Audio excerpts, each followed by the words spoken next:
도전하는 워킹맘 파워맘입니다. 오늘은 파이어족 부동산 투자할 때 이 정도는 알고 사자 얘기해 보겠습니다.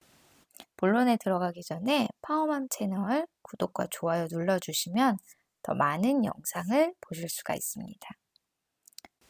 자, 파이어족 여러분 많이들 아파트 사실 때 고민되실 거예요. 물론 갖고 계신 분들은 상관없지만 아직 아파트를 사지 않으신 분 혹은 집을 사지 않으신 분들은 어떻게 내가 투자를 해야 될지 어떤 집을 사야 될지 많이 고민하실 텐데요.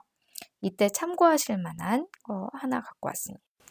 자, 제가 최근에 읽은 부동산 책 중에서 가장 좀 심플하고 한 권으로 잘 정리가 되는 책 같아서 소개를 해드리려고 해요. 물론 여러분이 아시는 것처럼 저는 아직은 학고 유튜브이기 때문에 당연히 광고나 협찬이나 이런 건 절대 아니고요. 그냥 제가 최근에 본 책들 중에서 괜찮은 책으로 소개를 해드리려고 합니다. 부동산 투자 필승 공식이라는 책이에요.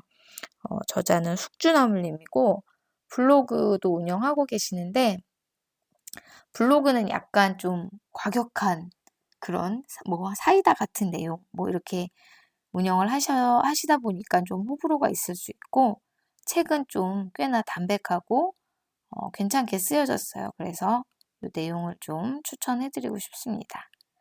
이 책은 이제 앞부분은 좀 에세이처럼 이렇게 부동산 투자, 그 다음에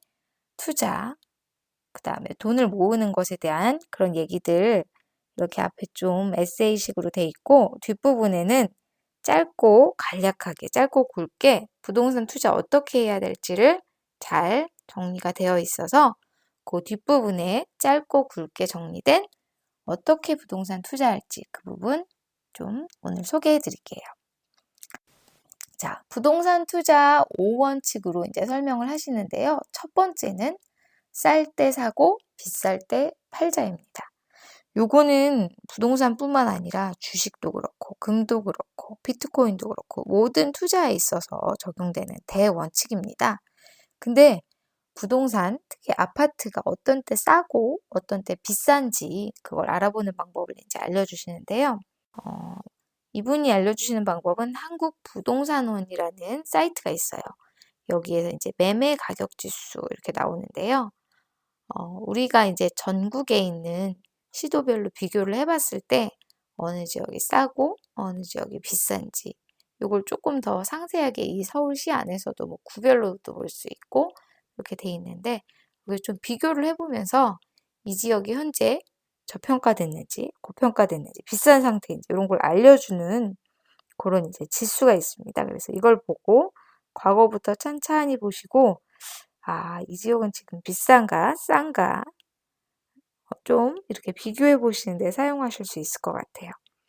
자, 지금 이렇게 보시면 아파트 매매 가격 지수로 보실 때 가장 비싼 지역은 역시나 세종시네요. 세종시가 정말 비싸다고 볼 수 있고 그 다음이 서울, 인천, 그 다음에 이렇게 돼 있는데요. 그러면 우리가 이제 주식도 그렇고 부동산도 그렇고 이렇게 봤을 때 아주 많이 오른 비싼 지역이 있다면 이 지역은 앞으로 더 많이 오를 가능성은 조금 낮겠죠? 상대적으로 덜 오른 지역들, 여기 밑에 있는 이런 지역들을 사시는 게 더 많이 오를 가능성이 있다고 할 수 있겠죠. 자, 이런 식으로 지금 싼지 비싼지를 좀 알아볼 수 있는 그런 매매 가격 지수 요게 확인을 해줄 수 있습니다. 그리고 부동산 투자 5원칙 중에 두 번째는 인구가 많은 지역에 투자하자입니다. 여기서 말씀하시는 이 인구는 이제 우리가 부동산을 실거주용으로 살 수도 있지만 파이어족이라면 제가 투자용으로 사시기를 좀 권해드렸잖아요. 그러다 보니까 이제 서울, 경기도 외에도 부산이나 대구, 인천, 광주, 대전 이런 광역시들도 검토하실 수 있고 또 그 외에도 대도시들 이렇게 혹은 지방 투자, 부동산 투자를 하실 때는 여러 지역들을 좀 비교해 볼 수 있는데 그럼에도 불구하고 우리는 어느 정도 수요가 받쳐주는 지역에 투자해야 된다는 거 항상 잊지 마셨으면 좋겠어요. 이 저자분은 적어도 인구가 25만 정도는 되는 지역에 투자를 해야지 어느 정도의 전세 수요가 받쳐줄 수 있다. 이렇게 얘기를 하고 계세요. 그래서 주로 대도시 위주로 투자할 것을 얘기하고 계십니다. 그리고 부동산 투자 5원칙의 세 번째는 향후 2년간 공급이 부족한 지역이어야 된다. 이게 사실은 상당히 중요해요. 이 향후 2년간 공급이 부족해야지만 우리가 전세가가 좀 높게 유지될 수 있고 매매 가격도 올라갈 수 있는 그런 요인이기 때문에 이게 상당히 중요한 부분이라고 보실 수 있겠습니다.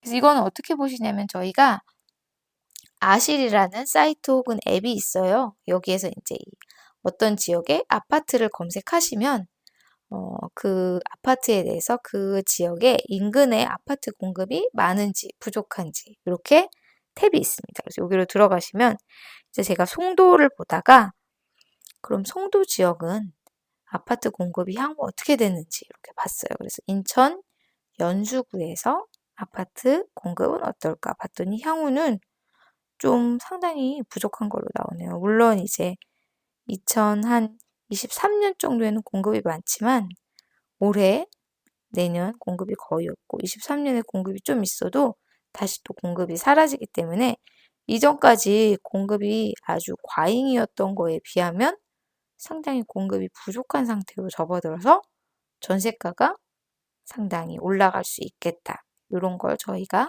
좀 예측을 할 수 있겠죠. 이런 식으로 해서 아파트가 향후 공급이 많은지 부족할지 이거를 꼭 따져보시고 투자를 하셔야 될 것 같습니다.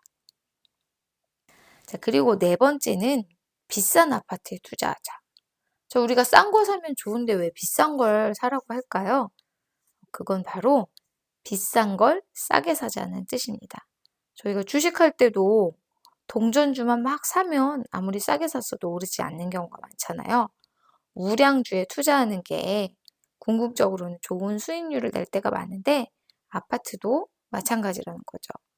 비싼 아파트는 즉 우량한 아파트입니다. 그렇기 때문에 이 우량한 아파트를 싸게 살 수 있다면 가장 좋은 투자가 될 수 있겠죠. 자, 비싼 아파트는 어떻게 알아보느냐? 아주 심플해요. 시장의 평가는 항상 가격이 말해주기 때문에 아실이나 다른 이제 네이버나 이런 데서 인기 순위 혹은 최고가 순위로 아파트를 이렇게 정렬을 해보시면 나타납니다. 그래서 보통은 이제 평수를 지정하셔야지 좀 비교가 가능하니까요.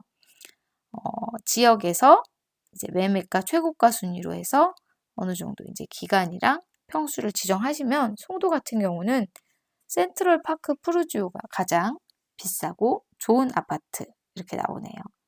그리고 용인시 수지구 같은 경우에는 이제 성복역 롯데캐슬 골드타운 여기가 신축이고 상당히 좋죠. 그래서 여기가 제일 비싸다고 나옵니다.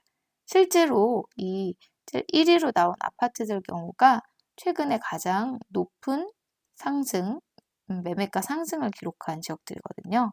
그렇기 때문에 여러분이 좋은 걸 사고 싶다 그러시면 사실은 항상 비싼 걸 사는 게 가장 좋은 경우가 많습니다. 그리고 다섯 번째는 정부 정책에 대응하자.